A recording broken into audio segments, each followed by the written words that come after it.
ಬಿಜಾಪುರದ ಚಿಕ್ಕಸಿಂದಗಿ ಬಳಿ ಭೀಕರ ಅಪಘಾತ. ಖಾಸಗಿ ಬಸ್ ಕ್ರೂಸರ್ ನಡುವೆ ಡಿಕ್ಕಿ, ಮಗು ಸೇರಿ 17 ಮಂದಿ ದುರ್ಮರಣ.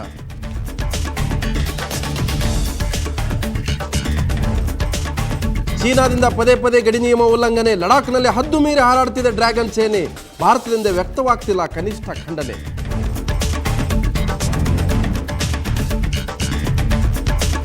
ರಾಜ್ಯದ ಹಲವೆಡೆ ಅಬ್ಬರಿಸ್ತಾ ಇದೆ ಮಳೆ. ಜಲಾಶಯಗಳಲ್ಲಿ ಮರುಕಳಿಸಿದೆ ಗತವೈಭವದ ಕಳೆ. ನೀರಿನ ರಭಸದಲ್ಲಿ ಮುಳುಗೇಳ್ತಿದೆ ಇಡೀ.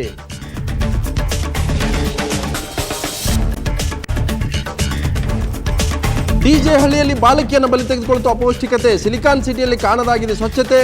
ಸದನದಲ್ಲಿ ಚರ್ಚೆಯಾದರೂ ಪರಿಹಾರ ಆಗಲಿಲ್ಲ ಸಮಸ್ಯೆ.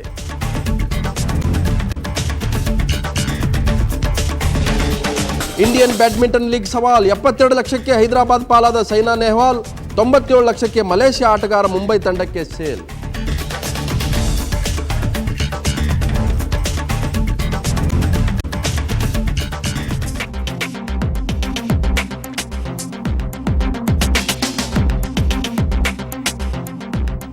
ನ್ಯೂಸ್ ಅವರಿಗೆ ಸ್ವಾಗತ. ನಾನು ಲಕ್ಷ್ಮಣ್ ಹೂಗಾರ್. ಇಡೀ ರಾಜ್ಯದಲ್ಲಿ ಇವತ್ತು ಒಂದು ಭೀಕರ ರಸ್ತೆ ಅಪಘಾತ ಆಗಿದೆ. ರಾಜ್ಯದೆಲ್ಲೆಡೆ ಮಳೆಯ ಆರ್ಭಟ ಕಂಡು ಬಂದಿದೆ. ರಾಜ್ಯದ ರೈತರಲ್ಲಿ ಒಂದು ರೀತಿ ಮಂದಹಾಸ ಕಂಡು ಬರ್ತಾ ಇದೆ. ವಿಧಾನಸಭೆಯಲ್ಲೂ ಕೂಡ ಅನೇಕ ವಿಚಾರ ಪ್ರಸ್ತಾಪ ಆಗಿದೆ. ಮೊದಲಿಗೆ ಬೆಂಗಳೂರಿನ ಡಿಜೆ ಹಳ್ಳಿಯಲ್ಲಿ ಮೇಘಲಾ ಅನ್ನುವಂಥ ಒಂದು ಬಾಲಕಿ ಅಪೌಷ್ಟಿಕತೆಯಿಂದ ಸಾವನ್ನಪ್ಪಿರ್ತಕ್ಕಂಥ ಘಟನೆ ಕೂಡ ವಿಧಾನಸಭೆಯಲ್ಲಿ ಪ್ರಸ್ತಾಪ ಆಗಿದೆ. ಸೊ ಅನೇಕ ಸುದ್ದಿಗಳ ಜೊತೆಗೇ ಭಾರತ ಜೊತೆಗೆ ಚೀನಾ ಮತ್ತೆ ಕಾಲ್ ಕೆದರಿ ಜಗಳಕ್ಕೆ ನಿಂತಿದೆ. ರಣವೀಳ್ಯ ಕೊಡ್ತಾ ಇದೆಯಾ ಅನ್ನುವಂಥ ಒಂದು ಪ್ರಶ್ನೆ ಕೂಡ ಕಾಡ್ತಾ ಇದೆ. ಎಲ್ಲ ಸುದ್ದಿಗಳನ್ನು ನಾನು ಹೊತ್ತು ತಂದೇನೆ. ಜೊತೆಗೇ ಬೆಂಗಳೂರಿನಲ್ಲಿ ನಡೆದಂಥ ಒಂದು ಅಪೌಷ್ಟಿಕತೆಯ ಸಾವಿನ ಬಗ್ಗೆ ಕೂಡ ಒಂದು ವಿಸ್ತೃತ ಚರ್ಚೆಯನ್ನು ಕೂಡ ಮಾಡ್ತೀನಿ. ಅದಕ್ಕಿಂತ ಮೊದಲು ರಾಜ್ಯದಲ್ಲಿ ನಡೆದಂಥ ಒಂದು ಭೀಕರ ರಸ್ತೆ ಅಪಘಾತ ವರದಿಯನ್ನು ಬಂದು ನೋಡೋಣ.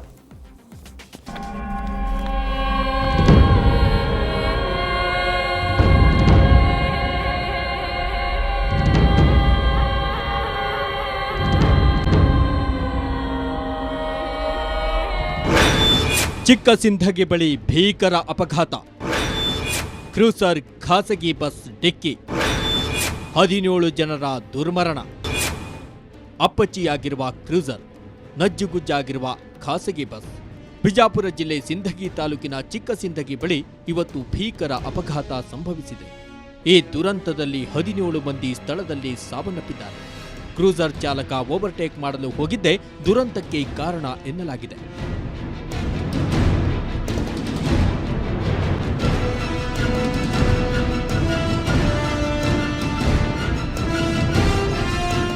ಇವತ್ತು ಮಧ್ಯಾಹ್ನ ಸಿಂದಗಿ ತಾಲೂಕು ಹತ್ರ ಚಿಕ್ಕಸಿಂದಗಿ ಅಂತೇಳಿ NH 218 ಮೇಲೆ ಒಂದು ಊರು ಬರ್ತದೆ. ಸ್ವಲ್ಪ ಕರು ಇದೆ. ಅಲ್ಲಿ ಒಂದು ಭೀಕರ ಅಪಘಾತ ಸಂಭವಿಸಿದ್ದು. ಒಂದು ಕ್ರೂಸರ್, ಮಹಾರಾಷ್ಟ್ರ ಪಾಸಿಂಗ್ ಕ್ರೂಸರ್ ಮತ್ತು ಒಂದು private travels bus MR travels ಅಂತೇಳಿ ಬಿಜಾಪುರದಿಂದ ಗುಲ್ಬರ್ಗ ಕಡೆ ಹೋಗ್ತಾ ಇತ್ತು.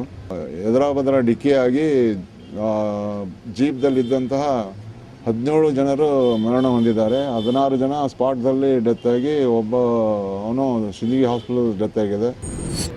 4 ಮಹಿಳೆಯರು, 1 ಮಗು ಸೇರಿ 17 ಮಂದಿ ಮೃತಪಟ್ಟಿದ್ದಾರೆ. ದುರ್ಘಟನೆಯಲ್ಲಿ ಗಾಯಗೊಂಡ 5ರನ್ನ ಸಮೀಪದ ಆಸ್ಪತ್ರೆಗೆ ದಾಖಲಿಸಲಾಗಿದೆ. ಕ್ರೂಸರ್ ವಾಹನ ಮಹಾರಾಷ್ಟ್ರ ನೋಂದಣಿ ಹೊಂದಿದ್ದು ಮೃತರೆಲ್ಲರೂ ಮಹಾರಾಷ್ಟ್ರದ ಸಾಂಗ್ಲಿಯವರೆಂದು ಹೇಳಲಾಗಿದೆ. ಬಿಜಾಪುರದಿಂದ ಸಾಂಗ್ಲಿಗೆ ಪ್ರಯಾಣಿಸುವಾಗ ಈ ಅವಘಡ ಸಂಭವಿಸಿದೆ. ಒಟ್ಟಾರೆ ರಾಜ್ಯ ಹೆದ್ದಾರಿಯಲ್ಲಿ ಅಡಗಿ ಕುಳಿತಿದ್ದ ಜವರಾಯ 17 ಜನರನ್ನ ಹೊತ್ತೊಯ್ದಿದ್ದು ಮಾತ್ರ ದುರಂತ. ಬಿಜಾಪುರದಿಂದ ರಾಜು ಪಾಟೀಲ್, ಸುವರ್ಣ ನ್ಯೂಸ್. ಸೊ ಇದು ರಾಜ್ಯದಲ್ಲಿ ನಡೆದಂಥ ಭೀಕರ ರಸ್ತೆ ಅಪಘಾತ ಸುದ್ದಿ. ಆದರೆ ಇನ್ನು ಚೈನಾ ಪದೇ ಪದೇ ಭಾರತದ ಮೇಲೆ ಯುದ್ಧಕ್ಕೆ ಒಂದು ರೀತಿ ರಣವೀಳ್ಯ ಕೊಡ್ತಾ ಇದೆ ಅನ್ನೋಂಥದ್ದು. ಕಾಲ್ ಕೆದರಿ ಜಗಳ ತೆಗೆಯುವಂಥ ಒಂದು ಚಾಳಿ ಅದು ಮತ್ತೆ ಮುಂದುವರಿಸಿದೆ. ಸೊ ಆ ಒಂದು ಚಾಳಿ ಇವತ್ತು ಕೂಡ ಮುಂದುವರಿಸಿದೆ. ಭಾರತದ ಗಡಿಯೊಳಗೆ ನುಗ್ಗಿರತಕ್ಕಂಥದ್ದು ಆ ಒಂದು ವರದಿ ಕೂಡ ನೋಡ್ಬೋದು.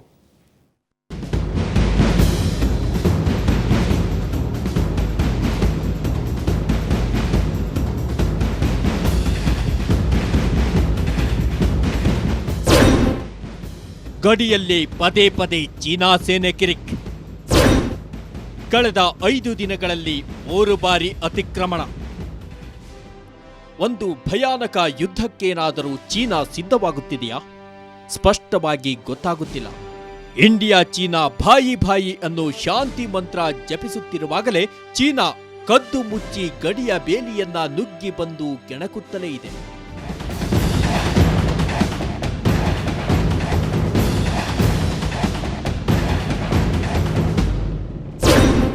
ಜುಲೈ 16, 18, 20 3 ಬಾರಿ ಚೀನಾ ಅತಿಕ್ರಮಣ. ಕಳೆದ ಕೇವಲ 5 ದಿನಗಳಲ್ಲಿ ಚೀನಾ 3 ಬಾರಿ ಗಡಿ ದಾಟಿ ಬಂದಿದೆ. ಜುಲೈ 16ರ ರಾತ್ರಿ ಚೀನಾದ 50ಕ್ಕೂ ಹೆಚ್ಚು ಸೈನಿಕರು ಕುದುರೆ ಏರಿ ಲಡಾಖ್ನ ಚೂಮರ್ ಪ್ರದೇಶಕ್ಕೆ ನುಗ್ಗಿ ಬಂದಿದ್ದಾರೆ. ಭಾರತೀಯ ಸೇನೆಗೆ ಇದು ನಮ್ಮ ಜಾಗ, ಖಾಲಿ ಮಾಡಿ ಎಂದು ಎಚ್ಚರಿಸಿದ್ದಾರೆ.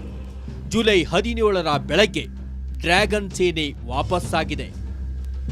ಅದಾದ ಮರುದಿನ ಜುಲೈ 18 ಮತ್ತು 20ರಂದು ಕೂಡ ಚೀನಾ ಸೇನೆ ಲಡಾಖ್ನಲ್ಲಿ 3 ಕಿಲೋಮೀಟರ್ನಷ್ಟು ಒಳಗೆ ನುಗ್ಗಿ ಬಂದಿದೆ. ಹಲವು ಗಂಟೆಗಳ ಕಾಲ ಅಲ್ಲಿಯೇ ಇದ್ದು ವಾಪಸ್ಸಾಗಿದೆ. ಇದು ಕೇವಲ 5 ದಿನಗಳ ಸ್ಟೋರಿ. ಸ್ವಲ್ಪ ಹಿಂದಕ್ಕೆ ಹೋದ್ರೆ ಚೀನಾದ ಇನ್ನಷ್ಟು ಪ್ರತಾಪಗಳಿವೆ. ಚೀನಾದ ಗಡಿ ಉಲ್ಲಂಘನೆ ಇದೇ ಮೊದಲಲ್ಲ.